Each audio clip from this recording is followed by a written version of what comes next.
한 나라의 총리가 감옥에 가게 되었습니다. 하지만 총리는 알 수 없는 이유로 수감 생활을 하지 않게 되고 누군가를 이용해 특별한 권한까지 갖게 되는데요. 이에 국민들은 충격을 받게 되고 알 수 없는 행동을 하게 됩니다. 도대체 어떤 사건이 있었던 걸까요? 안녕하세요. 저는 미국 대학교에 재학 중인 칼리스타 메린입니다. 미국에서 태어나고 자랐지만 국제 정치에 대한 열정으로 이 수업에 등록했죠. 오늘의 국제 정치학 수업은 항상 흥미로웠지만 교수님의 심각한 표정을 보니 평소보다 더 중요한 내용이 다뤄질 것 같았어요. 여러분, 오늘은 특별한 주제로 시작하겠습니다. 교수님은 강단을 천천히 걸으며 우리 모두를 바라보셨죠. 그의 시선이 저에게 잠시 머물렀다가 지나갔습니다. 여러분, 역사에서 가장 강력한 권력은 언제나 무대 뒤에서 작동했습니다.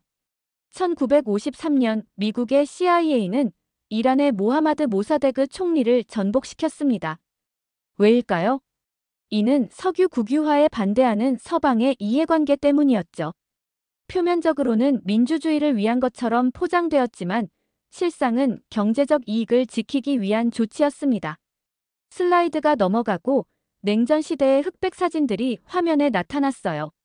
냉전 시기 소련의 KGB는 동유럽 정치인들을 조종하며 영향력을 행사했습니다. 체코슬로바키아의 프라하의 봄이 소련의 탱크에 짓밟히는 동안 실제 결정은 모스크바의 회의실에서 이미 내려져 있었죠. 러시아의 푸틴 대통령이 주변국 지도자들에게 미친 영향도 주목할 만합니다. 벨라루스, 몰도바, 심지어 우크라이나까지 그의 영향력은 국경을 초월했습니다. 여러분, 지도자가 바뀌지 않아도 나라의 방향은 얼마든지 뒤에서 움직이는 사람에 따라 바뀔 수 있습니다. 이것이 바로 그림자 권력의 본질이죠. 강의실은 조용했지만 모두의 눈빛에서 호기심이 느껴졌습니다. 저는 손을 들었어요. 교수님, 그럼 그런 숨겨진 권력자들은 어떻게 식별할 수 있을까요? 민주주의 국가에서도 그런 일이 일어날 수 있나요? 교수님은 미소를 지으셨어요. 아마 이런 질문을 기다리고 계셨던 것 같았습니다. 그림자 권력은 종종 가족관계, 비즈니스 네트워크, 심지어 군사적 유대를 통해 작동합니다. 그리고 네, 민주주의 국가에서도 충분히 가능한 일이죠. 오히려 민주주의 제도를 이용해 더 교묘하게 숨을 수 있습니다. 교수님은 리모컨을 클릭했고 화면에 새로운 얼굴이 나타났어요. 나이든 아시아 남성의 얼굴이었습니다. 이 사람을 아시는 분 계신가요? 몇몇 학생들이 손을 들었지만 저는 그가 누구인지 정확히 기억나지 않았어요. 이분은 탁신 친나와십니다. 태국의 전 총리죠. 오늘 우리는 이 무대 뒤 권력이 현재 태국에서 어떻게 작동하는지를 살펴보겠습니다. 교수님이 다음 슬라이드로 넘어가자 2006년 쿠데타라는 제목 아래 군인들의 사진이 나타났어요. 저는 급히 메모했습니다. 탁신 친나왓, 태국 전 총리, 2006년 쿠데타로 축출됨. 교수님의 목소리가 다시 강의실을 채웠습니다. 그는 한때 태국에서 가장 영향력 있는 정치인이었습니다. 통신 재벌 출신으로 정치에 입문해 총리가 되었죠. 그러나 2006년 군부 쿠데타로 권력을 잃고 국외로 도피해야 했습니다. 하지만 여러분, 권력은 단순히 직위에만 있는 것이 아닙니다. 탁신은 공식적으로 권력을 잃었지만 그의 영향력은 사라지지 않았죠. 그리고 최근 그에게 놀라운 일이 일어났습니다. 교수님이 다시 슬라이드를 넘기자 공항에 도착한 탁신의 사진이 나타났어요. 많은 지지자들이 그를 환영하고 있었습니다. 2023년 8월 22일, 15년 만에 태국으로 귀국했습니다. 그리고 이것이 바로 우리가 오늘 살펴볼 그림자 권력의 시작점이 될 것입니다. 탁신 친나왓은 2006년 쿠데타로 축출된 후 무려 15년 동안 해외에서 도피 생활을 했습니다. 저는 빠르게 메모했어요. 쿠데타, 2006년, 15년 도피. 그런데 여러분, 그가 귀국한 날짜가 언제인지 아십니까? 교실은 조용했습니다. 몇몇 학생들이 서로 눈길을 주고받았지만 아무도 답하지 않았어요. 2023년 8월 22일입니다. 이 날짜를 기억하세요. 왜냐하면 교수님은 잠시 멈추고 다음 슬라이드로 넘어갔습니다. 화면에는 젊은 여성의 사진이 나타났어요. 이 사람은 패통탄 친나와십니다. 탁신의 딸이죠. 그리고 놀랍게도 탁신이 귀국할 당시 그녀는 태국의 총리였습니다. 저는 눈을 크게 뜨고 더 집중했어요. 아버지가 도피자인데 딸이 총리라고요? 정확합니다. 정치적 도피자였던 아버지의 딸이 국가 지도자가 된 것이죠. 이것이 바로 태국 정치의 역설입니다. 교수님은 계속해서 설명했습니다. 탁신이 귀국한 날, 그는 바로 법원에 출두했습니다. 그리고 그날, 그에게 징역 8년이 선고되었습니다. 옆자리에 제임스가 작게 와우라고 중얼거렸어요. 저도 같은 생각이었습니다. 15년 만에 귀국해서 바로 징역형이라니. 그런데 여기서 놀라운 일이 벌어집니다. 그는 단 하루도, 아니 단 1시간도 교도소에 가지 않았습니다. 교수님의 목소리에는 약간의 냉소가 섞여 있었어요. 학생들 사이에서 술렁임이 일었습니다. 대신 그는 방콕 시내의 경찰병원 VIP 병실로 이송되었습니다. 이유는 건강 상태가 위중하다는 의료진의 진단 때문이었죠.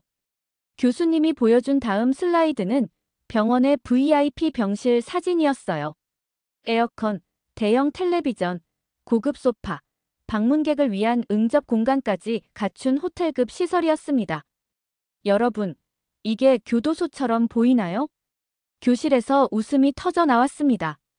저도 미소를 지을 수밖에 없었어요. 하지만 동시에 이런 상황의 심각성도 느껴졌습니다. 그 후 어떻게 되었을까요? 탁신은 왕실 사면을 받아 8년형이 1년으로 줄었습니다. 그리고 놀랍게도 단 6개월 만에 가석방되었죠. 저는 계속해서 메모했습니다. 8년에서 1년으로, 그리고 6개월 만에 가석방. 이런 급격한 감형이 정상적인 법적 절차로 가능한 건지 의문이 들었어요. 교수님, 이런 특별 대우가 모든 재소자에게 적용되는 건가요? 절대 그렇지 않습니다. 태국의 일반 재소자들은 과밀 수용된 교도소에서 열악한 환경으로 형을 살고 있죠. 특별 사면은 매우 드물게 일어나는 일입니다. 특히 정치범에게는요. 교수님은 다음 슬라이드로 넘어갔습니다. 이번에는 탁신이 병실에서 방문객들을 맞이하는 사진이었어요. 그는 전혀 아파 보이지 않았습니다. 그는 사실상 단 하루도 철창 신세를 지지 않았습니다. 그 이유요? 의료진은 그가 중증이라고 진단했지만 최근 발표된 태국의료위원회의 공식 발표는 전혀 다릅니다. 교수님의 목소리가 더 진지해졌어요. 의료위원회의 조사 결과 탁신은 병원 수감이 필요할 정도의 중증 환자가 아니었습니다. 오히려 그는 매우 건강한 상태였죠.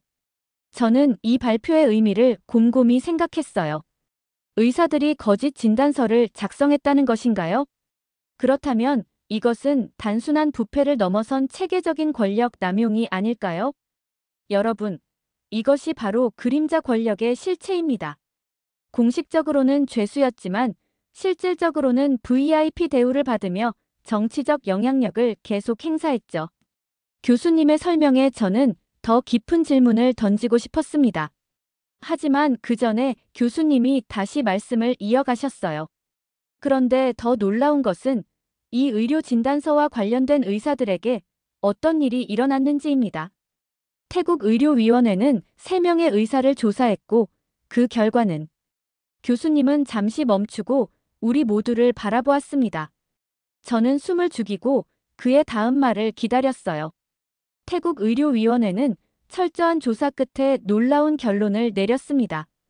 탁신은 병원 수감이 필요할 정도의 중증 환자가 전혀 아니었다는 것이죠. 강의실은 완전히 조용해졌습니다. 모두가 교수님의 말에 집중하고 있었어요. 저는 빠르게 노트북에 타이핑하며 이 정보의 중요성을 곱씹었습니다. 이것은 단순한 정치적 특혜를 넘어 의료 시스템까지 정치에 이용된 사례였죠. 그런데 더 놀라운 것은 그 후의 조치입니다. 거짓 진단서를 작성한 3명의 의사 중 2명은 의사 면허가 정지되었고 1명은 경고 조치를 받았습니다. 이 말에 교실에서 작은 술렁임이 일었습니다. 의사 면허 정지는 의료 전문가에게 가장 심각한 처벌 중 하나니까요. 의료 윤리를 어긴 의사들이 처벌받는 건 당연한 일 아닌가요? 앞줄에 앉은 에밀리가 물었어요. 물론입니다. 그런데 여기서 흥미로운 점은 이 의료위원회의 결정이 실제로 집행되었느냐는 거죠. 다음 슬라이드로 넘어가자 태국 보건부 건물 사진과 함께 솜삭 장관의 얼굴이 나타났어요. 보건부 장관 솜삭은 의료위원회의 결정에 최종 서명을 해야 했습니다. 하지만 그는 어떻게 했을까요? 그는 서명을 계속 미뤘습니다. 이유는 더 많은 시간이 필요하다, 법적 검토가 필요하다 등 다양한 변명이었죠. 저는 의아했어요. 그렇다면 의사들에 대한 처벌은 실제로 이루어지지 않은 건가요? 네, 결과적으로 그 의사들은 아직까지 정식으로 처벌받지 않았습니다. 서류는 보건부 장관의 책상 위에서 먼지만 쌓이고 있죠. 저는 이 상황의 아이러니함을 느꼈습니다. 의료위원회가 용기 있게 진실을 밝혔지만 그 결정은 정치적 힘에 의해 무력화된 것이었어요.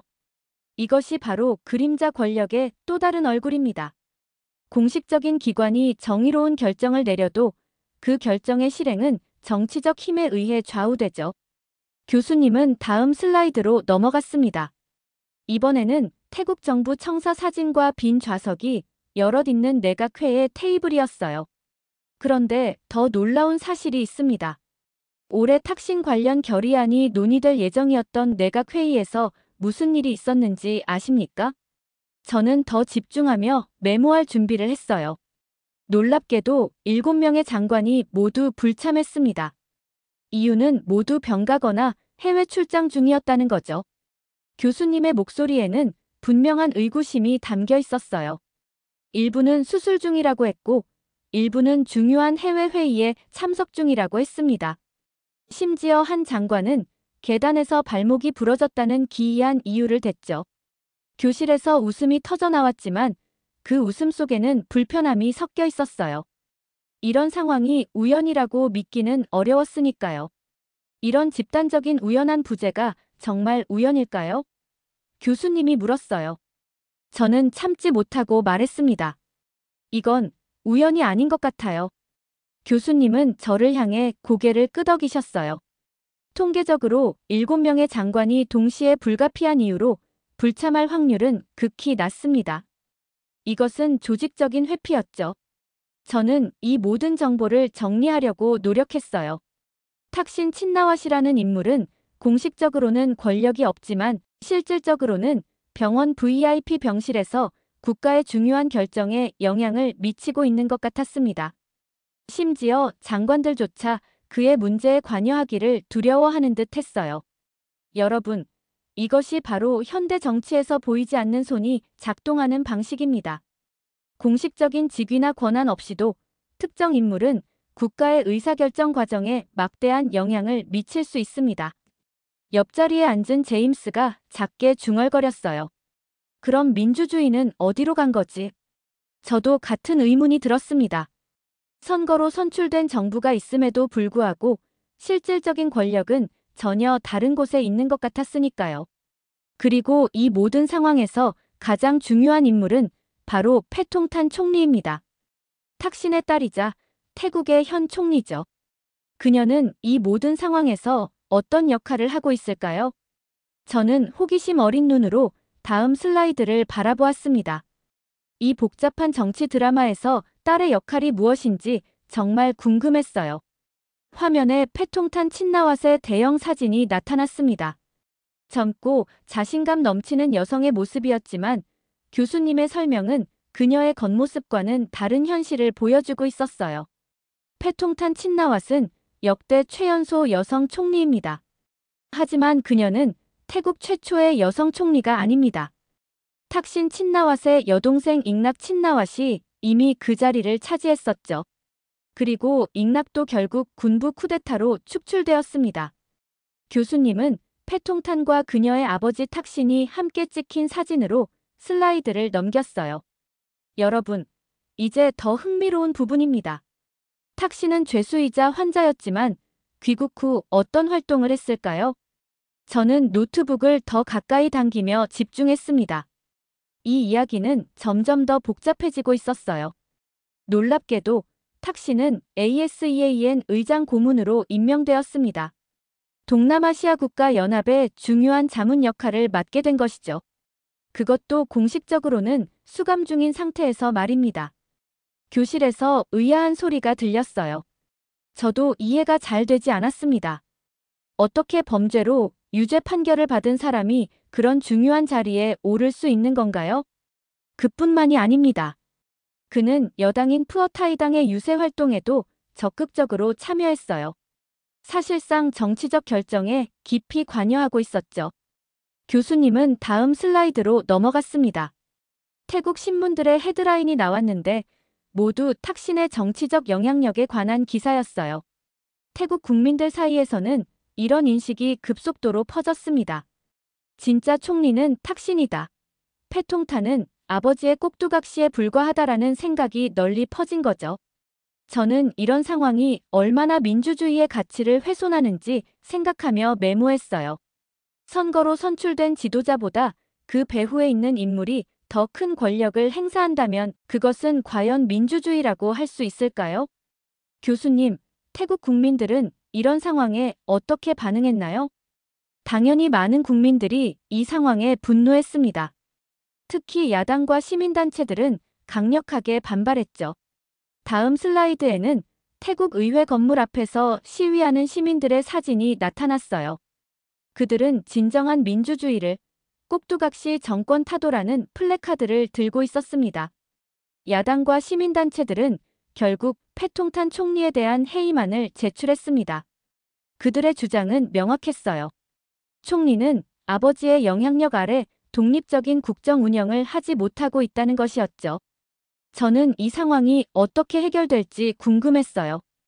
해임안이 통과된다면 태국의 정치 상황은 어떻게 될까요? 그런데 여기서 또 다른 놀라운 반전이 있습니다. 패통탄 총리는 해임되기 직전 정치적 합의와 전략을 통해 위기를 모면했습니다.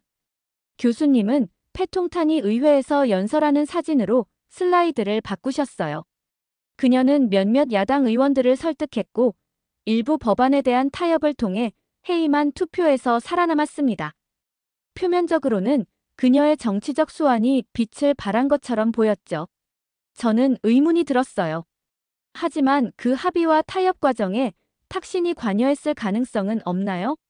많은 정치 분석가들이 그 가능성을 제기했습니다. 해임 위기를 모면하기 위한 뒷거래에 탁신이 깊이 관여했다는 분석이 많았죠. 다음 슬라이드에는 탁신이 몇몇 정치인들과 비공식 만남을 가지는 사진들이 나왔어요. 그 만남들의 시점이 바로 해임안 투표 직전이었다고 합니다. 탁신은 공식적으로 권력이 없지만 사실상 모든 결정은 그의 뜻에 따릅니다. 그리고 딸은 그의 방패입니다. 이 모든 게 가족 권력의 정점을 보여주는 사례죠. 뒷자리에 마이클이 물었어요. 하지만 교수님, 이런 상황이 지속 가능할까요? 국민들이 계속 이런 꼭두각시 정권을 용납할까요? 교수님은 잠시 생각에 잠기셨다가 대답하셨어요.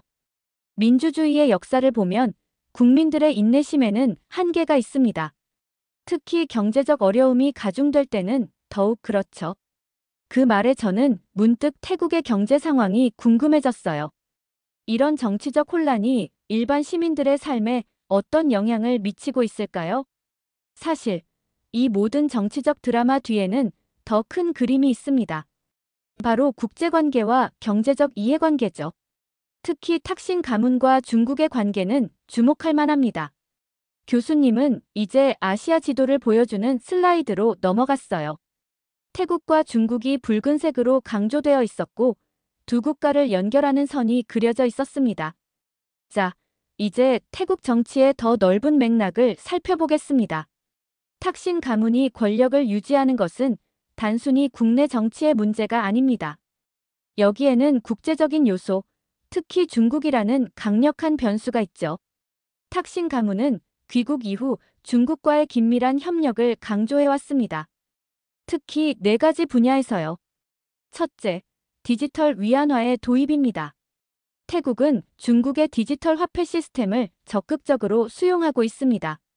둘째, 중국 기업 유치입니다. 탁신 정부는 중국 기업들에게 특별한 세금 혜택과 규제 완화를 제공하고 있죠. 셋째, 고속철도 프로젝트입니다. 방콕에서 중국 국경까지 연결하는 5천억 바트 약 150억 달러 규모의 프로젝트가 진행 중이죠. 마지막으로 중국 관광 산업에 대한 의존도 심화입니다. 코로나19 이후 태국 관광업은 중국 관광객에 의존하고 있으며 이를 위해 특별 비자 면제까지 도입했습니다. 그런데 이런 친중 정책의 대가는 무엇일까요? 교수님이 물었어요. 바로 미국과의 관계 냉각입니다. 다음 슬라이드에는 미국, 태국 관계를 보여주는 그래프가 있었습니다. 외교적 교류, 군사협력, 무역량 모두 하락세를 보이고 있었어요. 태국은 전통적으로 미국의 동맹국이었습니다. 하지만 최근 들어 그 관계는 눈에 띄게 소원해지고 있죠. 저는 국제관계의 변화가 어떻게 한 가문의 정치적 결정에 의해 좌우될 수 있는지 놀라웠어요. 이것은 정말 그림자 권력의 영향력을 보여주는 사례였습니다. 그렇다면 태국 국민들은 이런 변화를 어떻게 받아들이고 있을까요? 제가 질문했어요. 정확히 핵심을 짚으셨네요. 국민들의 반응이 바로 이 정치 드라마의 중요한 부분입니다. 다음 슬라이드에는 방콕 거리에서 시위하는 시민들의 사진이 나왔어요. 그들은 다양한 플래카드를 들고 있었습니다. 많은 태국 국민들이 강하게 반발하고 있습니다. 이런 구호들이 주목받고 있죠. 세금은 탁신 VIP 병실에 쓰이고 있다. 친나와 가문은 태국을 팔고 있다. 특히 NSRT라는 학생단체는 정부 청사 앞에서 연일 시위를 벌이고 있습니다. 이들은 과거 학생운동이 정치 변화를 이끌었던 태국의 역사를 상기시키며 정권 교체를 요구하고 있죠. 시민들의 목소리를 직접 들어보겠습니다. 교수님이 말씀하시며 태국 시민들과의 인터뷰 영상을 틀었어요. 우린 병원도 못 가는데 저 사람은 호텔에 사는군요. 이건 국가의 배신입니다. 중국과의 협력은 결국 가문 하나를 위한 거래일 뿐이에요. 이건 그냥 부패가 아니라 체계적으로 설계된 가족 독재 같아. 그들은 국가의 주권까지 거래하고 있어. 이것은 단순한 부패가 아닙니다. 이것은 국가 제도와 국제관계를 이용한 체계적인 권력 장악이죠. 교수님은 마지막 슬라이드로 넘어갔어요. 그것은 갈림길을 보여주는 이미지였습니다. 한쪽은 민주주의로 가는 길, 다른 쪽은 권위주의로 가는 길이라고 표시되어 있었어요. 태국은 지금 중대한 결정의 순간에 서 있습니다. 이 상황이 어떻게 전개될지, 그리고 그것이 우리에게 어떤 교훈을 줄지 계속 지켜보겠습니다. 저는 이 사례 연구가 단순히 태국의 이야기가 아니라 현대 민주주의가 직면한 보편적인 도전에 관한 것임을 깨달았어요. 어떻게 제도가 개인이나 가문의 이익을 위해 왜곡될 수 있는지, 그리고 국민들이 어떻게 그에 맞서 싸울 수 있는지에 대한 이야기였습니다. 여러분, 오늘 우리는 권력의 그림자가 어떻게 한 국가를 장악할 수 있는지 살펴봤습니다. 이제 마지막 질문을 던지고 싶습니다. 교수님은 강단 앞으로 나와 우리 모두를 바라보셨습니다. 여러분, 나라의 지도자가 자신의 가족을 위해 법을 비틀고 외세와 손잡고 국민을 속이는 나라가 어디까지 갈 수 있을까요? 태국은 지금 선택의 기로에 서 있습니다. 국가인가, 가문인가? 그 질문에 강의실은 완전한 침묵에 빠졌어요. 모두가 자신만의 생각에 잠겨 있는 것 같았습니다. 저는 노트북을 닫으며 조용히 혼잣말을 했어요. 그리고 우린 이걸 지켜보고 있는 걸까? 아니면 그냥 반복하고 있는 걸까? 벨이 울리고 학생들이 자리에서 일어나기 시작했지만 모두의 표정은 심각했어요. 오늘의 강의는 단순한 수업이 아니라 현대 민주주의의 취약성에 대한 경고였습니다. 저는 책가방을 메고 교실을 나서며 국제 정치의 복잡성과 민주주의를 지키는 일의 중요성을 다시 한번 깊이 생각했습니다. 이렇게 자신의 딸이 태국 총리가 되자 망명 생활을 마무리하고 태국으로 돌아온 탁신 전 총리의 사연 어떻게 들으셨나요? 정치의 뒷세력에 이렇게 무서운 사건을 벌이는 사실에 큰 충격을 받게 되었고 중국과의 협력 관계가 무섭다는 사실을 깨달았습니다. 또 정치에 연관되어 있는 사람들마저 이런 행동을 보인다는 사실에 굉장히 놀라게 되었습니다. 여러분들의 의견은 어떠신가요? 다양한 의견을 댓글을 통해 공유해주세요. 긴 영상 시청해주셔서 감사드리고 영상 재미있으셨다면 구독과 좋아요 부탁드립니다. 한 나라의 총리가 누군가에게 조종을 당하고 있다면 어떨 것 같나요? 이 나라에서는 정치 경험이 없는 총리가 빠르게 정계에 입문하자 다른 나라에게도 조종당하는 상황을 보여주는데요. 도대체 이 나라의 총리는 무슨 일을 저지른 걸까요? 반갑습니다. 저는 정치학과 3학년 클레이입니다. 오늘은 국제정치학 수업이 있는 날이에요.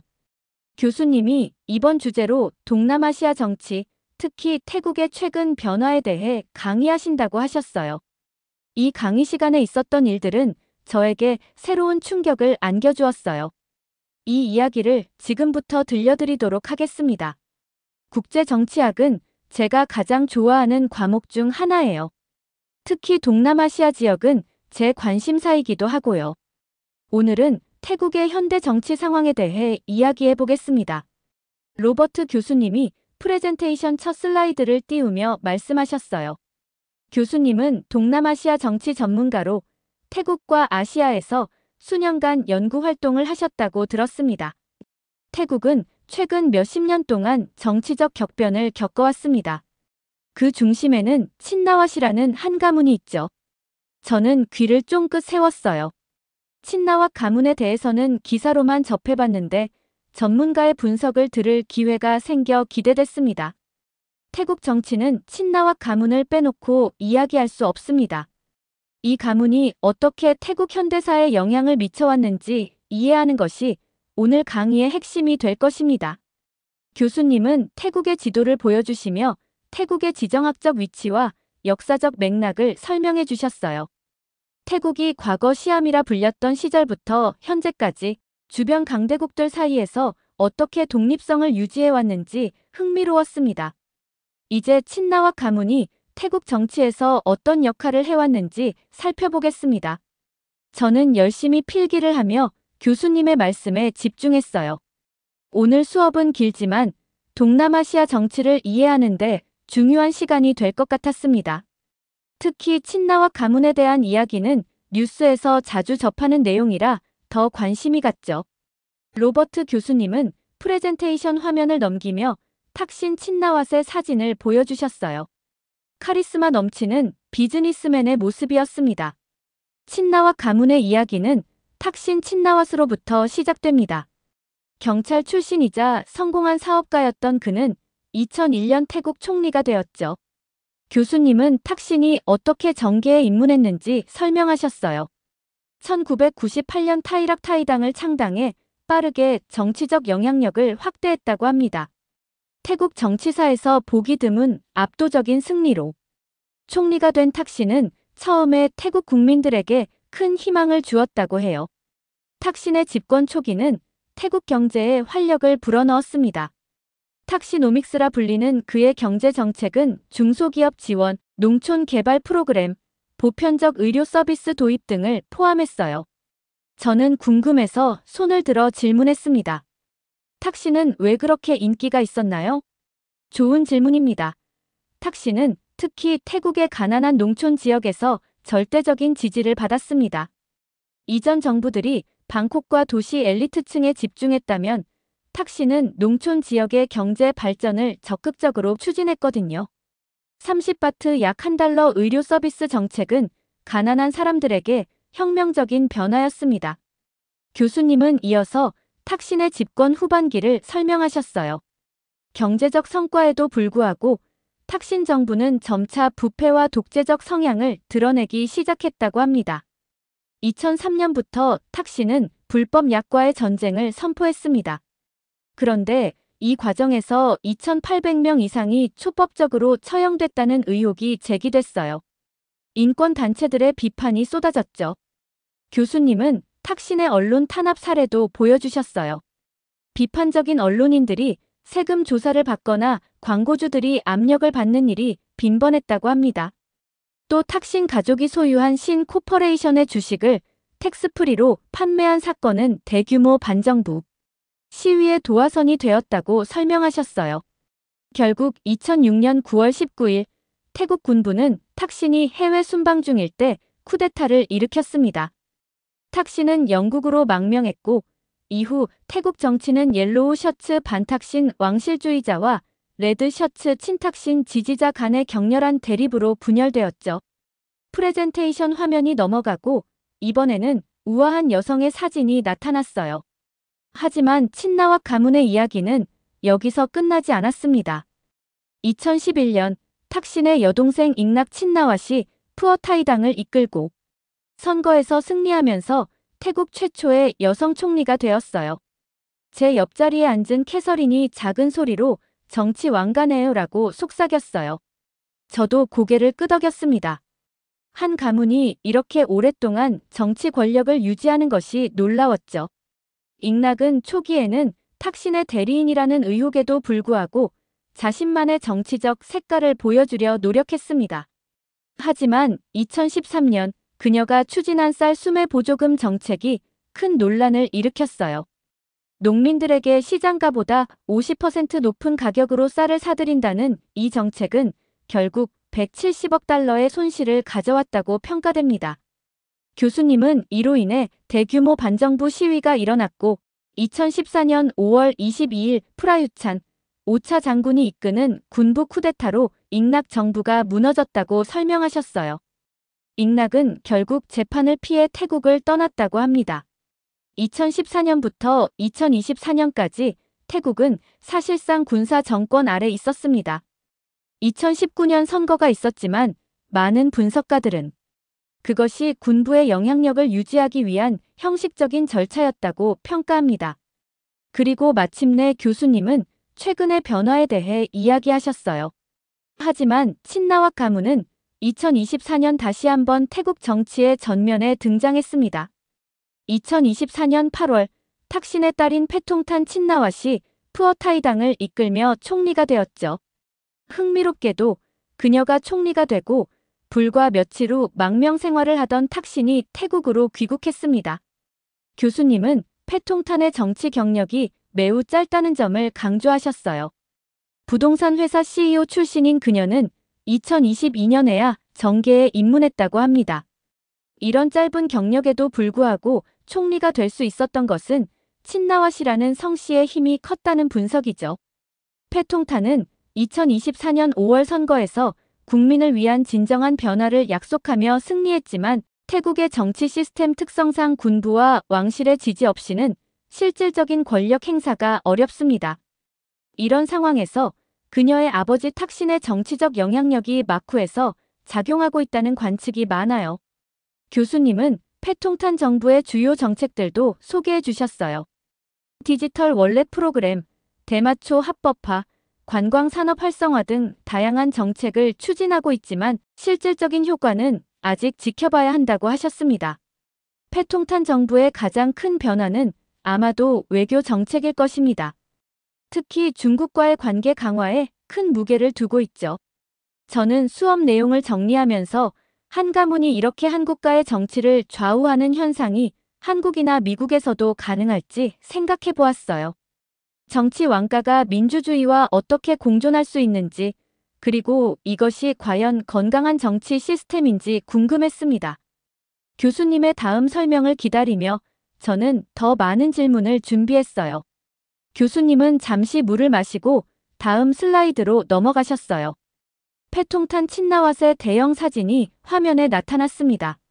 비즈니스 정장을 입고 자신감 있게 웃고 있는 모습이었죠.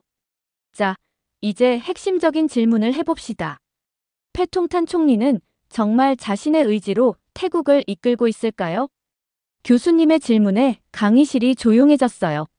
모두가 그 답을 궁금해하는 듯 했습니다. 패통탄 친나왓 총리의 정치 경력을 자세히 살펴볼 필요가 있습니다. 그녀는 2023년까지 정치와는 거리가 먼 삶을 살았어요. 부동산 개발 회사 CEO로서 비즈니스 세계에서 활동했죠. 그런데 불과 1년 만에 총리가 되었습니다. 어떻게 이것이 가능했을까요? 교수님은 패통탄의 짧은 정치 이력을 보여주는 타임라인을 화면에 띄웠어요. 2023년 3월 푸어타이당에 입당. 2023년 10월 당 지도부에 합류. 2024년 5월 총선에서 푸어타이당 후보로 출마. 2024년 8월 태국 총리로 선출. 이런 급속한 정치적 부상은 태국 정치사에서도 유례가 없습니다. 물론 패통탄 총리는 명문대학교를 졸업한 우수한 인재임이 분명합니다. 하지만 정치적 경험이 전무한 상태에서 이렇게 빠르게 최고 권력자가 될 수 있었던 배경에는 친나왓이라는 성씨의 영향력이 절대적이었죠. 제 옆자리의 학생이 손을 들었어요. 교수님, 그렇다면 탁신이 딸을 통해 복귀한 셈인가요? 정확합니다. 실제로 패통탄이 총리로 선출된 지 불과 9일 만에 탁신이 15년간의 망명 생활을 마치고 태국으로 귀국했죠. 이것은 우연의 일치가 아닙니다. 교수님은 태국 현지 언론 보도와 정치 분석가들의 견해를 인용하며 설명을 이어나가셨어요. 방콕 포스트지의 정치 칼럼니스트 테라유 차투차이는 패통탄은 탁신의 꼭두각시에 불과하다라고 직접적으로 표현했습니다. 그녀가 발표하는 정책들의 상당수가 탁신의 과거 정책과 놀라울 정도로 유사하다는 점을 지적하죠. 슬라이드가 넘어가고 패통탄과 탁신이 함께 있는 사진이 여러 장 나왔어요. 공식 행사에서도 항상 가까이에서 대화하는 모습이었습니다. 흥미로운 점은 탁신이 공식적으로는 어떤 정부 직책도 맡고 있지 않다는 겁니다. 하지만 그는 거의 매일 정부 청사를 방문하고 주요 정책 회의에 자문가로 참석하고 있어요. 외국 정상들과의 만남에도 배경에서 모습을 드러내죠. 교수님은 계속해서 구체적인 사례들을 설명하셨어요. 예를 들어 2024년 10월 패통탄 정부가 발표한 디지털 월렛 정책은 태국 국민 각각에게 1만 바트 약 300달러를 지급하는 프로그램인데 이는 탁신이 2000년대 초반 추진했던 마을 기금 정책과 매우 유사합니다. 경제 전문가들이 재정적 지속 가능성의 의문을 제기했음에도 불구하고 강행되고 있죠. 저는 궁금한 점이 있어 손을 들었어요. 교수님, 그렇다면 태국 국민들은 이런 상황을 어떻게 받아들이고 있나요? 태국 사회는 이 문제를 두고 크게 분열되어 있습니다. 농촌 지역과 북부, 동북부 지역의 저소득층은 여전히 탁신과 친나와 가문을 지지합니다. 그들에게 탁신은 가난한 사람들을 위해 싸우는 영웅이니까요. 반면 방콕의 중산층과 엘리트, 남부 지역 주민들은 패통탄이 탁신의 대리인으로 일한다는 점에 강한 거부감을 표현하고 있어요. 교수님은 패통탄 내각의 인사 구성에 대해서도 언급하셨어요. 내각의 주요 인사들이 대부분 탁신과 오랫동안 관계를 맺어온 사람들이라는 점을 구체적인 사례와 함께 설명해 주셨습니다. 결론적으로 현재 태국의 실질적인 권력자는 패통탄이 아니라 탁신이라고 볼 수 있습니다. 패통탄은 합법적인 절차를 통해 선출된 총리이지만 많은 분석가들은 그녀가 아버지의 정치적 의제를 실행하는 대리인 역할을 하고 있다고 평가합니다. 교수님은 심각한 표정으로 다음 슬라이드로 넘어가셨어요. 슬라이드에는 중국 국기와 태국 국기가 나란히 있었고 그 아래에는 시진핑 주석과 패통탄 총리가 악수하는 사진이 있었습니다. 하지만 문제는 여기서 끝나지 않습니다. 현재 우리가 목격하고 있는 것은 패통탄 총리가 단순히 탁신의 꼭두각시에서 더 나아가 중국의 영향력 아래 놓이고 있다는 점입니다. 이는 태국뿐만 아니라 동남아시아 전체의 지정학적 균형에 중대한 영향을 미칠 수 있는 변화입니다. 탁신 친나왓은 자신의 첫 번째 임기 때부터 중국과 가까운 관계를 유지해왔습니다. 그러나 패통탄 정부는 그 어느 때보다 노골적으로 중국에 의존하는 정책을 추진하고 있어요. 이것은 단순한 외교적 친선을 넘어서는 문제입니다. 교수님은 화면에 최근 태국, 중국 정상회담의 사진들을 보여주셨어요. 패통탄과 시진핑이 함께 있는 사진이 유독 많았습니다. 2024년 10월 패통탄 총리는 취임 후 첫 해외 방문지로 중국을 선택했습니다. 이는 태국의 전통적인 동맹국인 미국보다 중국을 우선시하겠다는 명백한 신호였죠. 이 방문에서 무려 15개의 경제협력 협정이 체결되었고 중국은 태국에 대규모 투자를 약속했습니다. 교수님은 태국의 최근 군사 예산 배분 데이터를 보여주셨어요. 중국산 무기 시스템 구매가 급증한 그래프였습니다. 더 우려스러운 것은 군사적 의존도입니다. 패통탄 정부는 한국과 추진 중이던 KAIT-50 훈련기 구매 계약을 갑자기 취소하고 대신 중국의 L-15 항공기를 대량 구매하기로 결정했어요. 이는 단순한 무기 거래를 넘어 군사 동맹의 전환을 의미합니다. 또한 패통탄 정부는 한국 기업이 참여하던 태국 동부 경제회랑 EC 개발 프로젝트에서 한국 기업들을 배제하고 중국 기업에게 유리한 조건으로 계약을 재조정했습니다. 이로 인해 한국과 태국 간의 경제관계는 심각하게 손상되었죠. 교수님은 태국 내 중국 영향력 확대를 보여주는 다양한 사례들을 차례로 제시하셨어요. 중국의 1대1로 이니셔티브에 태국이 전면적으로 참여하면서 태국 영토 내에 중국 자본과 노동력이 급속도로 유입되고 있습니다. 특히 방콕, 쿤밍 고속철도 프로젝트는 표면적으로는 교통 인프라 개선 사업이지만 실질적으로는 중국의 지정학적 영향력을 확대하는 수단으로 작용하고 있어요. 더 위험한 것은 태국의 정치적 의사결정 과정에 중국의 영향력이 침투하고 있다는 점입니다. 패통탄 정부는 남중국해 분쟁에 관해 아세안의 공동 대응에 참여하지 않고 중국의 입장을 지지하는 성명을 발표했습니다. 이는 아세안의 단결을 약화시키는 행동이었죠. 태국이 중국의 경제적, 군사적, 정치적 영향력 아래 들어가는 것은 단순히 태국 한국과의 문제가 아닙니다. 동남아시아 지역 전체의 안보 균형과 미국 주도의 인도, 태평양 전략에 중대한 도전이 될 수 있어요. 이것이 바로 우리가 패통탄 정부의 친중 정책을 단순한 외교적 선택이 아닌 지정학적 위기로 봐야 하는 이유입니다. 태국 현지 신문의 헤드라인들이 화면에 나타났습니다. 모두 패통탄 정부의 실패를 다루는 기사들이었죠. 이제 패통탄 정부가 태국 국내에서 어떤 성과를 보여주고 있는지 살펴봅시다. 안타깝게도 외교 정책뿐만 아니라 국내 정책에서도 심각한 문제점들이 드러나고 있습니다.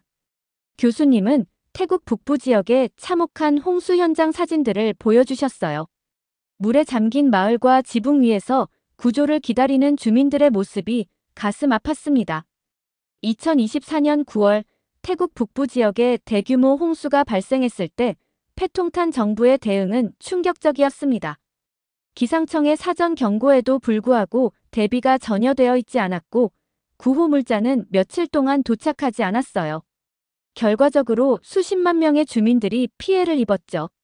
특히 아이러니한 것은 과거 한국의 수자원공사와 태국 정부가 협력하여 개발한 홍수관리 시스템이 있었지만 패통탄 정부는 이를 무시하고 중국 기업의 새로운 시스템을 도입하려다 실패했다는 점입니다. 검증되지 않은 시스템을 급하게 도입하는 과정에서 기존의 방제 인프라가 제대로 작동하지 않았던 거죠. 저는 이 부분에서 특히 주목했어요. 한국의 기술과 노하우가 무시된 사례라니 안타까웠습니다. 경제 상황도 심각합니다. 패통탄 정부 출범 이후 태국의 중소기업 도산율이 27% 증가했고 청년 실업률은 12%에 육박하고 있어요. 특히 중국 기업들이 태국에 진출하면서 일자리가 늘어날 것이라는 약속이 있었지만 실제로는 중국 기업들이 자국 노동자들을 데려와 고용하는 경우가 많았습니다. 교수님은 방콕 교외 지역의 한 공단 사례를 보여주셨어요. 중국 기업이 운영하는 공장에서 태국인 고용 비율이 30%에 불과하다는 통계였습니다. 과거 한국 기업들이 태국에 투자했을 때는 현지 채용 비율이 85%를 넘었고 기술 이전과 교육 프로그램도 활발했습니다.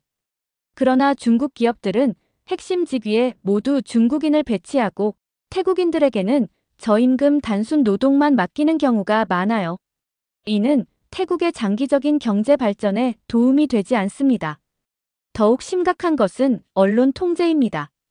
패통탄 정부는 자신들에 대한 비판을 억압하기 위해 국가안보와 왕실 모독죄를 빌미로 언론인들을 탄압하고 있어요. 정부 정책에 비판적인 기사를 쓴 기자들이 세무조사를 받거나 심지어 체포되는 사례도 있습니다. 슬라이드에는 태국의 언론 자유도 지수가 급격히 하락하는 그래프가 나타났어요. 국제언론인 보호위원회 CPJ에 따르면 2024년 이후 태국의 언론 자유도는 180개국 중 142위로 추락했습니다. 이는 민주주의 국가라고 자처하는 태국으로서는 심각한 후퇴입니다. 결국 패통탄 정부는 태국 국민의 살보다 중국과의 관계와 가문의 권력 유지에 더 관심을 두고 있는 것으로 보입니다. 이러한 현실이 태국 사회 내부에서도 점차 인식되면서 반정부 시위의 움직임이 다시 일어나고 있어요. 교수님은 다음 슬라이드로 넘어가셨어요. 화면에는 패통탄 총리가 중국 기업인들과 만찬을 갖는 사진과 함께 그녀의 발언이 인용문으로 크게 표시되어 있었습니다. 내 몸에는 중국의 피가 흐른다. 우리 가문은 대대로 중국과 깊은 인연을 맺어왔다라고 말했습니다. 태국의 총리가 공식적인 국제 행사에서 자신이 태국보다 중국과 더 깊은 정체성을 가지고 있다고 선언한 것이죠. 이 발언은 태국 국내에서 폭발적인 반응을 불러일으켰습니다. 태국 국민들, 특히 태국 고유의 정체성과 문화를 중시하는 시민들은 총리의 발언에 깊은 분노를 표했어요. 소셜미디어에서는 해시태그 태국을 팔아먹는 총리 해시태그가 순식간에 퍼졌고 방콕과 치앙마이에서는 즉각적인 항해 시위가 벌어졌습니다.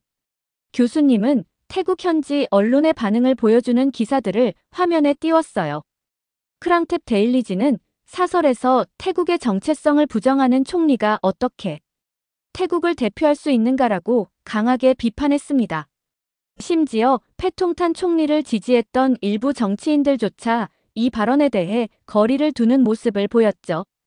교수님은 태국의 역사적 맥락에서 이 발언이 얼마나 민감한지 설명해 주셨어요. 태국은 동남아시아에서 유일하게 서구 식민 지배를 받지 않은 국가로 자신들의 독립적인 정체성과 주권을 매우 자랑스럽게 여깁니다. 그런데 총리가 스스로를 중국인으로 정체화하는 발언을 한 것은 많은 태국인들에게 국가적 자존심을 훼손하는 행위로 받아들여진 거죠. 수업 시간이 거의 끝나가고 있었어요. 교수님은 마지막 슬라이드로 넘어가셨습니다. 거기에는 태국의 미래를 묻는 질문이 적혀 있었어요. 오늘 우리는 태국의 최근 정치 상황, 특히 패통탄 정부의 친중 정책과 그 영향에 대해 살펴보았습니다. 이제 핵심적인 질문을 던져볼 때가 됐습니다. 과연 태국은 중국의 영향력 아래에서 독립성을 유지할 수 있을까요? 교수님은 교실을 둘러보시며 우리의 생각을 물으셨어요. 패통탄 총리는 단순한 친중 정책을 넘어 태국을 중국에 종속시키는 길을 가고 있는 것으로 보입니다. 이것이 태국 국민들에게 어떤 결과를 가져올까요? 누구 의견을 들어볼까요? 한 학생이 손을 들고 말했어요. 저는 태국 국민들이 결국 저항할 것이라고 생각합니다. 태국의 역사를 보면 외세의 영향력이 너무 커질 때마다 국민들이 일어났잖아요. 다른 학생은 다른 의견을 제시했어요. 하지만 중국의 경제적 영향력이 너무 커져버린 상황에서 태국이 쉽게 벗어날 수 있을까요? 이미 많은 인프라와 경제가 중국에 의존하고 있는 것 같은데요. 교수님은 고개를 끄덕이셨어요. 두 의견 모두 타당합니다. 역사적으로 태국은 강대국 사이에서 놀라운 외교적 균형 감각을 보여왔지만 현재 상황은 이전과는 다른 도전을 제시하고 있어요. 저는 용기를 내서 손을 들었어요. 교수님, 한국과 태국은 오랜 경제적, 문화적 유대를 맺어왔는데 이런 급격한 변화가 양국 관계에 어떤 영향을 미칠까요? 한국과 태국의 관계는 이미 상당한 타격을 입었습니다. 하지만 국가 간 관계는 정부만으로 결정되지 않아요.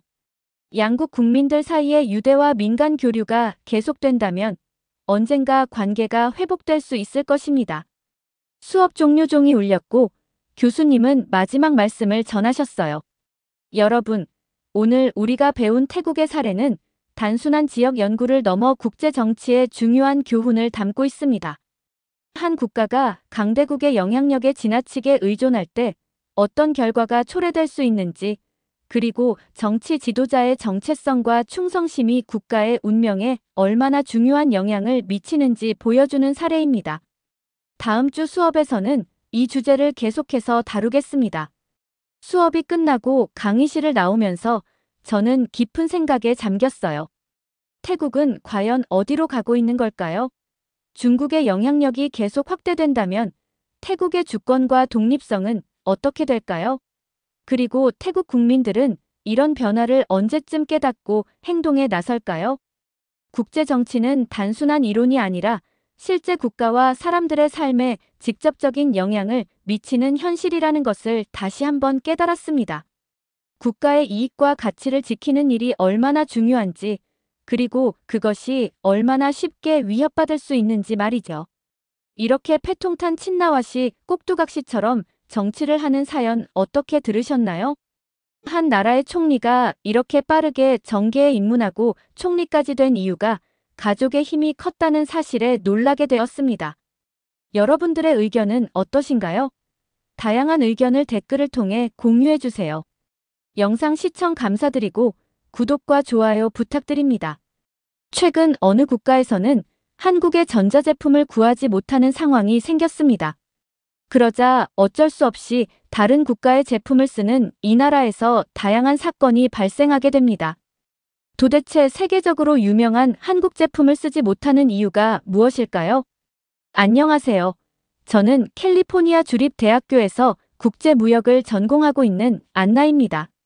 오늘은 제가 듣는 글로벌 무역과 기술혁신 수업에서 있었던 특별한 이야기를 해보려고 해요. 평소에도 이 수업이 흥미로웠지만 오늘은 특히나 인상 깊은 강의가 있었답니다. 교수님은 오늘 수업을 시작하시면서 우리에게 한 가지 질문을 던지셨어요. 여러분, 혹시 집에서 사용하는 가전제품들의 브랜드를 살펴본 적이 있나요? 교수님의 질문에 학생들은 각자 다양한 대답을 했죠. 저는 우리 집 거실에 있는 TV가 삼성이라는 것이 떠올랐어요. 오늘은 특별히 글로벌 시장에서 주목받고 있는 한국의 가전제품에 대해 이야기를 나눠보려고 합니다.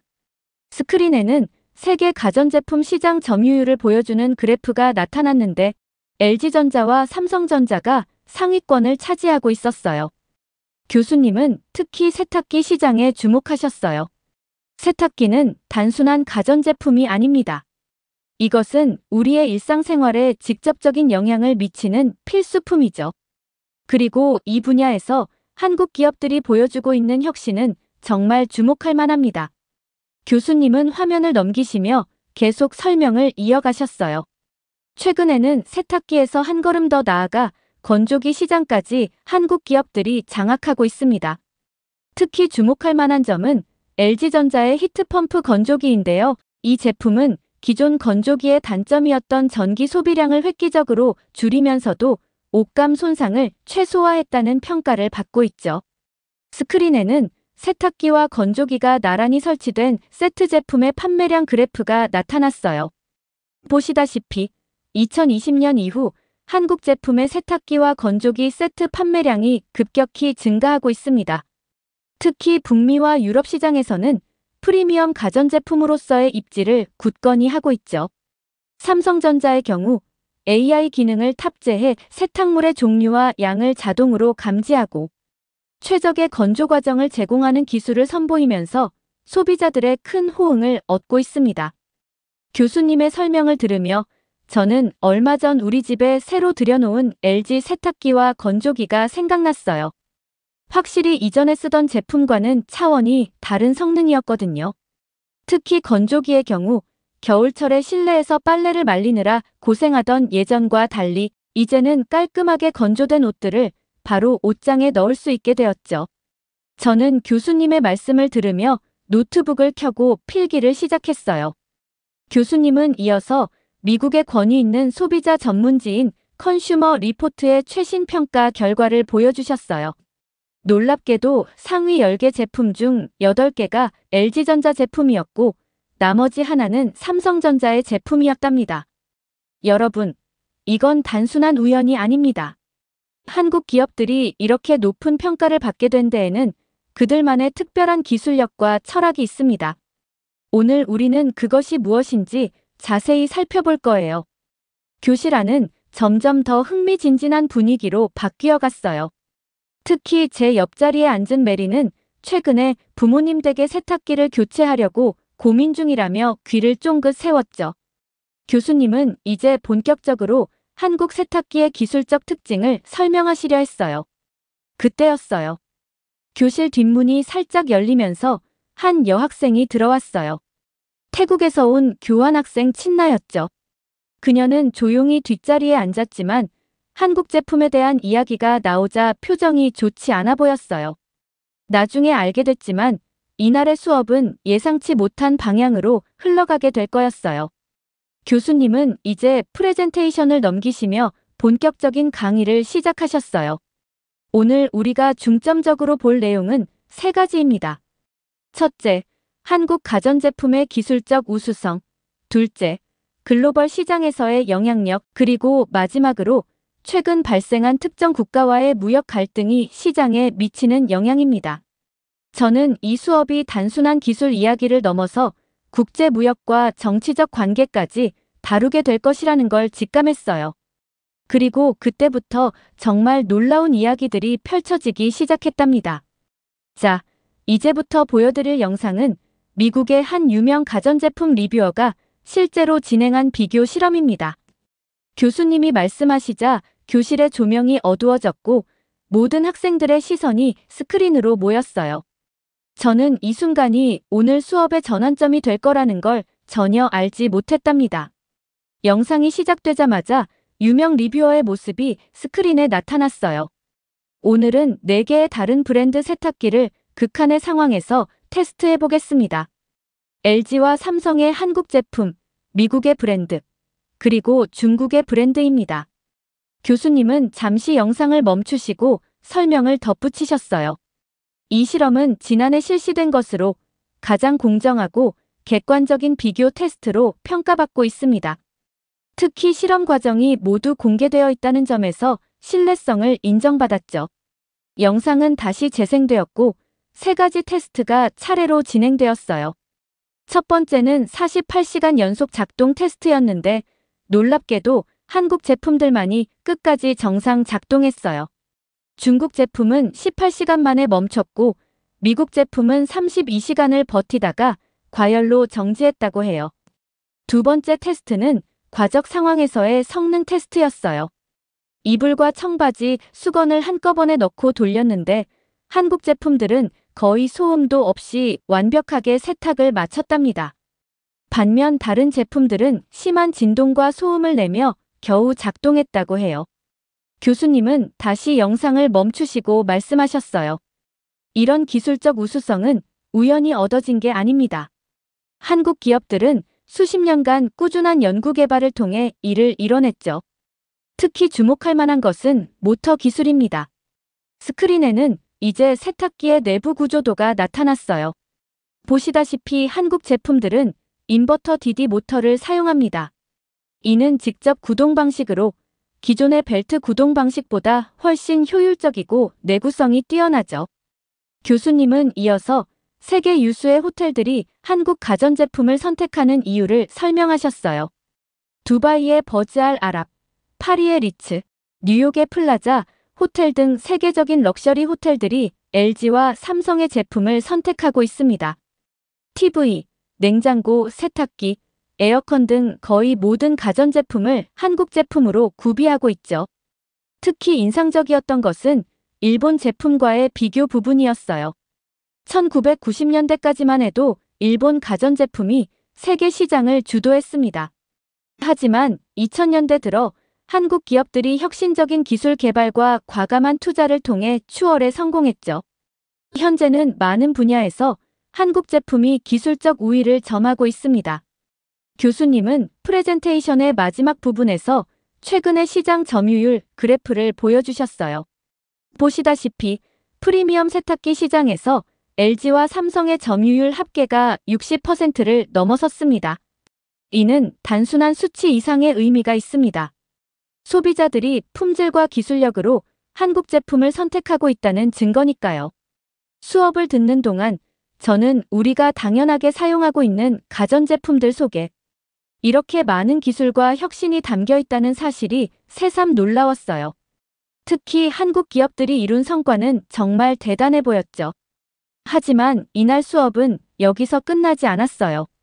교수님은 이제 동남아시아 시장으로 화제를 돌리셨고, 그때부터 교실의 분위기는 미묘하게 달라지기 시작했답니다. 자, 이제 우리는 동남아시아 시장에 대해 이야기를 나눠보려고 합니다. 여러분은 동남아시아의 기후적 특성에 대해 잘 알고 계시나요? 더운 날씨와 높은 습도로 유명한 동남아시아는 세탁기가 단순한 가전제품 이상의 의미를 가진다고 해요. 교수님은 이 지역의 특수한 환경을 설명하시며 왜 세탁기가 필수품인지 자세히 설명해 주셨어요. 동남아시아에서는 1년 내내 덥고 습한 날씨 때문에 옷이 쉽게 젖고 냄새가 나기 쉽습니다. 때문에 대부분의 가정에서 하루에도 여러 번 세탁을 해야 하죠. 이런 환경에서는 세탁기의 성능과 내구성이 특히 중요합니다. 슬라이드에는 태국, 베트남, 필리핀의 가전제품 시장 점유율 그래프가 나타났어요. 놀랍게도 세 국가 모두에서 LG전자와 삼성전자가 압도적인 1, 2위를 차지하고 있었죠. 태국의 경우 LG전자가 세탁기 시장에서 30% 이상의 점유율을 보이고 있습니다. 베트남과 필리핀에서도 비슷한 양상을 보이고 있죠. 특히 주목할 점은 이 지역 소비자들이 단순히 브랜드 이미지 때문이 아니라 실제 사용 경험을 통해 한국 제품을 선택하고 있다는 것입니다. 교수님은 한 소비자의 인터뷰 영상을 보여주셨어요. 베트남의 한 주부였는데 그녀는 10년 넘게 같은 LG 세탁기를 사용하고 있다고 했어요. 한 번도 고장 난 적이 없어요. 매일 여러 번 사용해도 처음과 같은 성능을 보여줍니다. 이런 내구성이 바로 한국 제품의 가장 큰 장점입니다. 더운 날씨에서 하루에도 여러 번 사용해야 하는 환경, 그리고 잦은 스파이크성 전압 변동이 있는 전력 환경에서도 안정적으로 작동하도록 설계되어 있죠.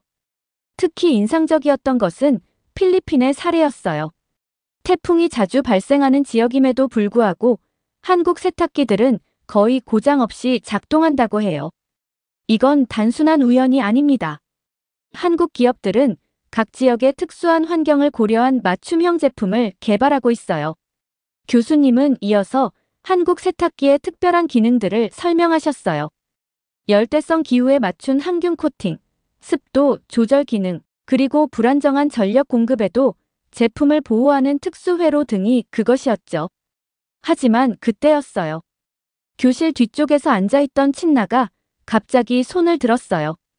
그녀의 표정은 영 좋지 않아 보였죠. 교수님은 친나를 향해 고개를 끄덕이셨고 이제 수업은 예상치 못한 방향으로 흘러가기 시작했답니다. 교수님, 저는 태국 사람인데요. 최근 우리나라에서 일어나고 있는 일에 대해서는 어떻게 생각하시나요?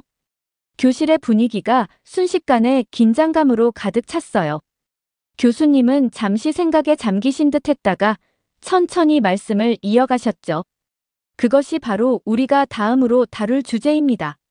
최근 태국에서 일어나고 있는 특별한 상황에 대해 이야기를 나눠보도록 하겠습니다.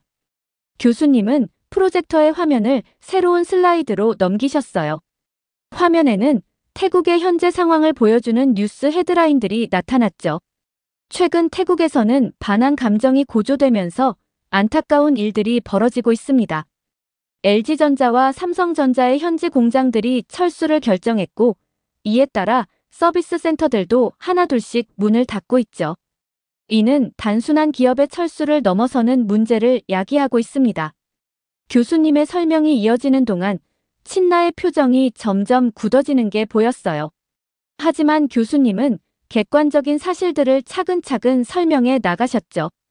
특히 주목할 만한 점은 태국에서 한국 가전제품들이 보여준 놀라운 내구성입니다. 대부분의 제품들이 10년 이상 고장 없이 사용되고 있어서 실제로 서비스 센터를 찾는 경우가 매우 적었다고 합니다. 한 태국 소비자의 말을 인용하자면 2010년에 구입한 LG 세탁기가 아직도 첫날처럼 작동한다고 하네요. 교수님은 태국의 한 가전제품 매장 사진을 보여주셨어요. 매장 안은 텅 비어 있었고 한국 제품 품절이라는 안내문이 걸려 있었죠. 현재 태국에서는 새로운 한국 가전제품을 구하기가 매우 어려워졌습니다. 이로 인해 중고 시장에서는 특별한 현상이 나타나고 있어요. 5년 된 한국 세탁기의 가격이 신품 가격을 웃도는 경우도 있을 정도입니다. 교수님은 실제 중고거래 사이트의 캡처 화면을 보여주셨어요. 7년 된 LG 세탁기가 신품 가격의 1.5배에 거래되는 것을 확인할 수 있었죠. 새로 결혼하는 부부들이나 가전제품을 교체해야 하는 가정들이 특히 큰 어려움을 겪고 있습니다.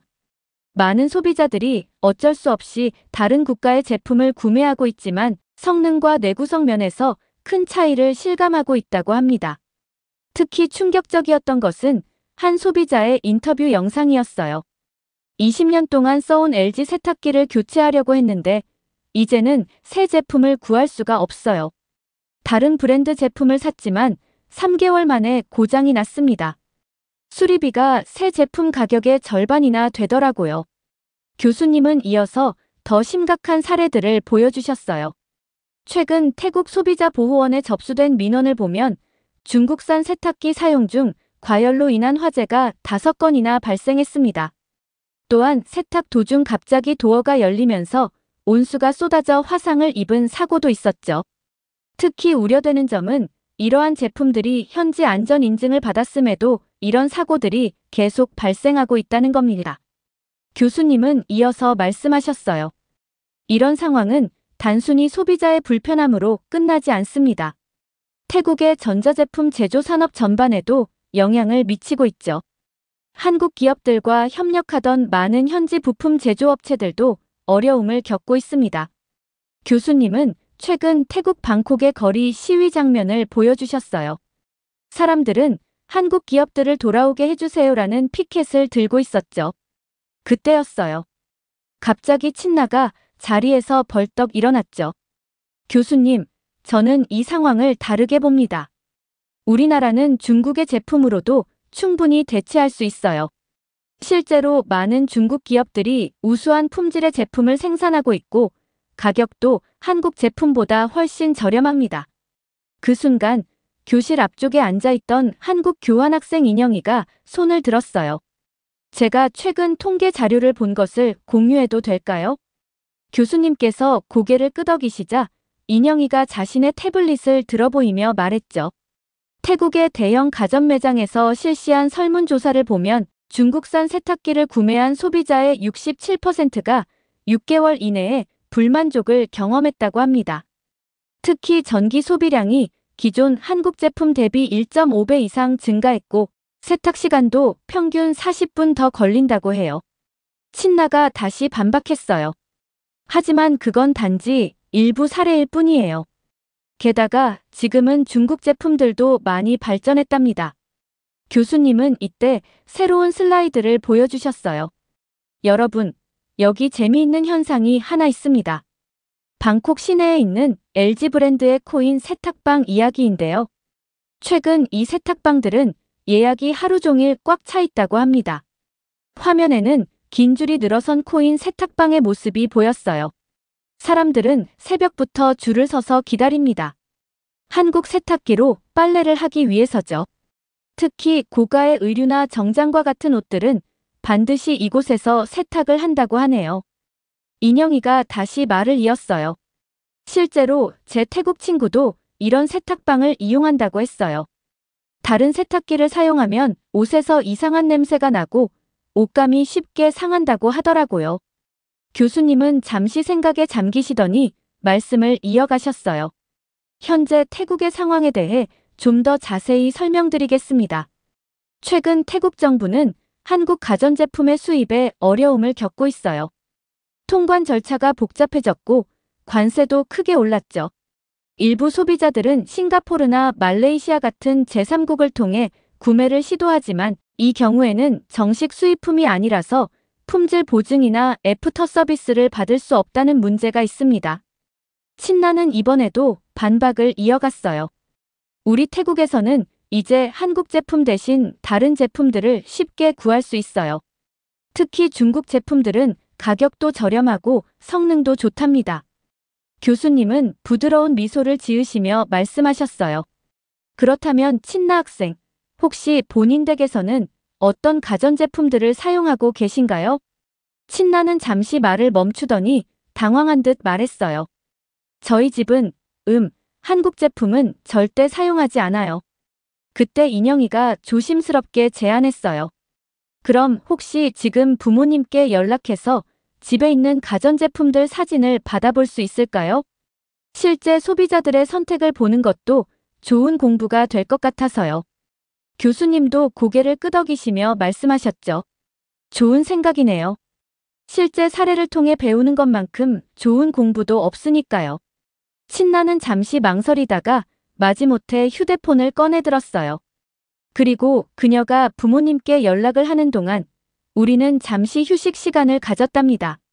잠시 후 친나의 휴대폰에 메시지가 도착했어요.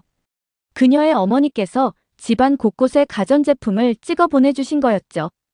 교실의 모든 시선이 친나의 휴대폰으로 향했어요. 놀랍게도 화면 속에는 LG 로고가 선명한 세탁기가 보였고 거실에는 큼직한 LG TV도 설치되어 있었어요. 친나의 얼굴이 순식간에 붉어졌죠. 이건. 친나가 말을 더듬었어요. 교수님은 부드럽게 미소를 지으시며 말씀하셨죠. 친나 학생, 이건 부끄러운 일이 아닙니다. 오히려 귀하의 부모님께서 제품의 품질을 가장 중요하게 생각하시는 현명한 소비자라는 것을 보여주는 좋은 예시네요. 교수님은 다시 화면을 전환하시며 설명을 이어가셨어요. 현재 태국에서는 많은 소비자들이 한국 제품을 대체할 만한 제품을 찾지 못해 어려움을 겪고 있습니다. 특히 세탁기의 경우 다른 브랜드 제품들은 동남아시아의 높은 습도와 잦은 세탁 필요성에 제대로 대응하지 못하고 있죠. 스크린에는 방콕 시내의 한거리 시위 장면이 나타났어요. 수많은 시민들이 한국 기업과의 관계를 회복하라는 피켓을 들고 있었죠. 이 시위는 지난주 방콕에서 있었던 일입니다. 시민들은 패통탄 친나와 총리에게 한국과의 관계 개선을 촉구하고 있어요. 특히 주목할 점은 시위대 대부분이 일반 소비자들이라는 겁니다. 교수님은 이어서 최근 태국의 중고시장 동향을 보여주셨어요. 보시다시피 중고 한국 세탁기의 가격이 신품 가격을 웃도는 특이한 현상이 나타나고 있습니다. 이는 소비자들이 얼마나 한국 제품을 신뢰하고 있는지를 보여주는 단적인 예시죠. 교수님은 컴퓨터 화면을 끄시며 마지막 이야기를 시작하셨어요. 최근 태국의 경제 전문가들은 매우 심각한 우려의 목소리를 내고 있습니다. 교수님은 한숨을 쉬며 말씀을 이어가셨어요. 반한 감정으로 인한 한국 기업들의 철수가 태국 경제 전반에 도미노 효과를 일으키고 있습니다. 가전제품 산업 전문가들의 분석에 따르면 이미 한국 기업들과 협력하던 200개 이상의 현지 부품 제조업체들이 심각한 경영난을 겪고 있고 그중 30개 업체가 파산했다고 합니다. 교수님은 화면에 최근 통계 자료를 보여주셨어요. 직접적인 실직자만 1만 5천 명에 달하고 관련 산업까지 포함하면 약 5만 명의 일자리가 위험에 처해 있습니다. 더 큰 문제는 외국인 투자 심리가 급격히 위축되고 있다는 점이에요. 지난달 발표된 국제신용평가사의 보고서에 따르면 태국의 국가 신용 등급이 한 단계 하락할 수 있다는 전망이 나왔습니다. 교수님은 잠시 말씀을 멈추셨다가 이어가셨어요. 특히 방콕 인근 공단이 받은 타격이 큽니다. 한국 기업들이 떠난 공단의 가동률이 40%대로 떨어졌고 이는 지역 경제 전반에 영향을 미치고 있죠. 식당, 상점, 숙박업소들까지 줄줄이 문을 닫고 있는 실정입니다. 교수님은 잠시 생각에 잠기셨다가 다시 말씀을 이어가셨어요. 가전제품은 우리 삶의 필수품이 되었습니다. 특히 더운 날씨의 태국에서 에어컨과 세탁기는 생활 필수품이죠. 이런 제품들의 부재는 단순한 불편함을 넘어 삶의 질 자체를 떨어뜨립니다. 친나는 고개를 푹 숙인 채 아무 말도 하지 못했어요. 그녀의 손끝이 미세하게 떨리는 것이 보였죠. 오늘 수업의 핵심은 이것입니다. 교수님은 교실을 천천히 둘러보시며 진중한 목소리로 말씀하셨어요. 기술과 신뢰는 국경을 초월하는 가치입니다. 지난 30년간 한국 기업들이 쌓아온 기술력과 소비자 신뢰는 단순한 브랜드 가치를 넘어섰죠. LG전자의 세탁기가 태국 시장에서 30% 이상의 점유율을 차지했던 것은 결코 우연이 아닙니다. 매일 세탁기를 돌려야 하는 덥고 습한 기후에서 10년 넘게 고장 없이 작동하는 제품은 그 자체로 소비자들의 삶의 질과 직결되어 있었기 때문이죠. 교수님은 잠시 숨을 고르시더니 계속 말씀하셨어요. 정치적 갈등이 일반 시민들의 삶의 질까지 저하시키는 것은 결코 바람직하지 않습니다. 지금 태국에서는 매일 수백만 가구가 세탁 문제로 고민하고 있고 수만 명의 노동자들이 일자리를 잃었으며 수백 개의 기업들이 도산 위기에 처해 있습니다.